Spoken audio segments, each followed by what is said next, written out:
Well, if it works, it works. All right. So I'll start off by talking for about 2.5 hours, and then so don't worry about me though. Just holler when ready. I'm okay. Chris, you ready? All right. My name is David Clohessy, Clohessy. Clohessy. I'm the Missouri Director of SNAP, the Survivors Network of those abused by priests. We're here today because a seminarian who has been accused of rape has now moved to St. Louis and is attending St. Louis University.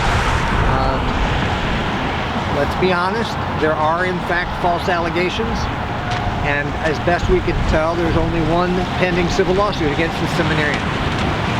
But he was kicked out of the Jesuits and kicked out of 2 different seminaries. So 3 Catholic institutions have ousted this young man because of sexual misconduct allegations. So we're concerned about the safety of St. Louis University students and staff. We're begging anybody who may have seen, suspected, or suffered abuse by this seminarian or anyone in a position of authority at the university to come forward, call police, tell a therapist, contact a support group, and seek out independent sources of help. We're also here because we are aware of around 20 proven, admitted, or credibly accused predator priests who have spent time at St. Louis University. We believe that the university, for the healing of victims and the safety of kids, the university owes it to the public and the students and staff to disclose who these predators are. Different church officials in different jurisdictions and in different Catholic institutions have publicly said these men are credibly accused child molesters. SLU, however, has stayed silent about them. So in a minute here, we're going to hand out some flyers. We're going to encourage St. Louis University students to lean on the administration to be more honest and forthcoming about predators who've been here in the past, and certainly about predators like this seminarian who are here right now. Now, Chris O'Leary is going to say a few words.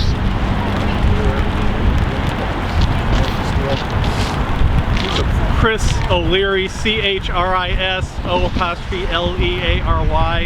I'm a survivor from Webster Groves. The first thing I'd like to say is that if you are a survivor of the seminarian, if you were attacked by the seminarian, if you are someone who's been victimized by Bishop Sticka, been tormented, abused, otherwise attacked by Bishop Sticka as I have, please understand that you're not alone.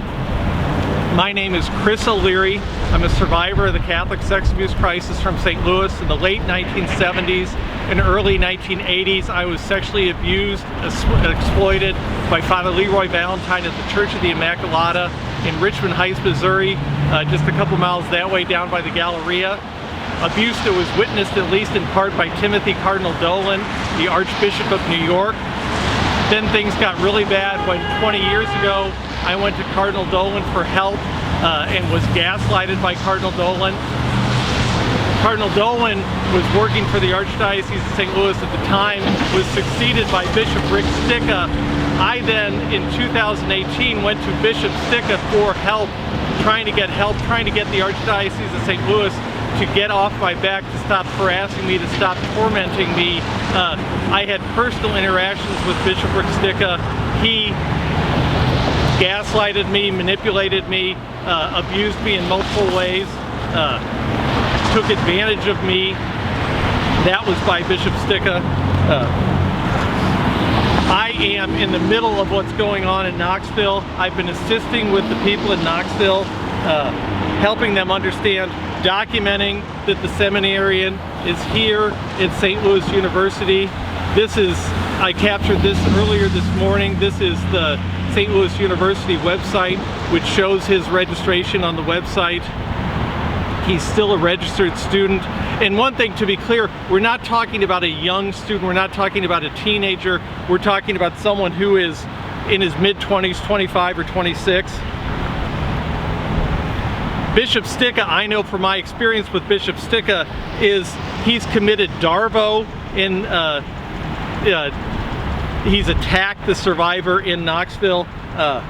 If you look at line 107 of the allegations of the lawsuit, you can see exactly what has been alleged, some of the justifications for the sexual abuse crisis. Again, Bishop Sticka manipulated me, gaslighted me, led me on in 2018. In terms of what's new, one of the narratives in terms of the Catholic sex abuse crisis is that everything is old news. In terms of what's new and what has changed, you've got the indifference. You have the Catholic Church, the Archdiocese of St. Louis, the Bishop of Knoxville, putting the SLU community, the gay community, the LGBT community at risk, the St. Louis community at risk by harboring a known abuser, a known predator, a multi-accused predator. Yes, the Archdiocese of St. Louis has protecting God's children. What that does is that protects people from grandmothers who may come in and read stories to the children. What it doesn't do is it doesn't protect them from seminarians and from priests. The protection from priests and seminarians is solely at the control of the bishop. If the bishop doesn't decide to enforce those guidelines against the seminarians or the priests, then nothing can be done, which is exactly what's happened with this seminarian, what happened in Knoxville. The shuffling, the hiding of seminarians and priests continues. As for zero tolerance, that's not happened. This is a multi-accused guy with 5 or 6 victims at least that I've been told of. There's collusion, harboring of this predator by the Archdiocese of St. Louis, collusion between the Archdiocese of St. Louis and the Diocese of Knoxville, multi-state coordination, which to me sounds like RICO. I don't understand why the federal government isn't getting involved when you have dioceses, multiple dioceses from different states coordinating. St. Louis is becoming a dumping ground. You have predators ending up in Dittmer, Missouri. The worst predators in the country are ending up in St. Louis, in Dittmer, Missouri. I don't understand why people are not more outraged by that. In terms of the Archdiocese of St. Louis, I've made a personal appeal to Archbishop Rosansky under Vos Estis, asking for help. He refuses to meet with me. The arrogance, the indifference that you see with the seminarian, with the presence of the seminarian here, I've experienced personally as a survivor. You also have problems where I've uncovered documents at Mary Queen of Peace Webster Groves that documents the existence of a program dating back to the 1970s that identified, managed, and I believe tried to protect known predators during the late 1970s. They knew who the abusers were and they were managing them.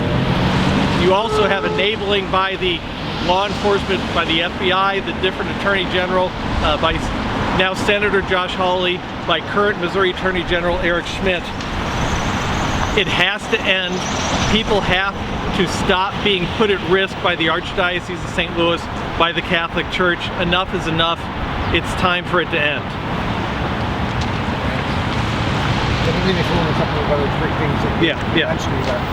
I want to just add, Chris is absolutely right. And I want to thank Chris for all he's done to support this brave man in Tennessee, the victim of the seminarian. But I want to just point out that the seminarian has been in Poland, Michigan, Illinois, Indiana, Tennessee, and now he's in Missouri. It's the same pattern we've seen tragically for decades, that priests, nuns, bishops, seminarians are accused of abuse and then quietly shuffled off somewhere else. And more young people, vulnerable adults, and kids are at risk. So I also want to thank everybody who came today. And since the weather is so beautiful, why don't we get about the business? Unless you have questions, we'll get about the business of doing our flyers. Great. Thank you. Thank you. Thank you. Okay. All right.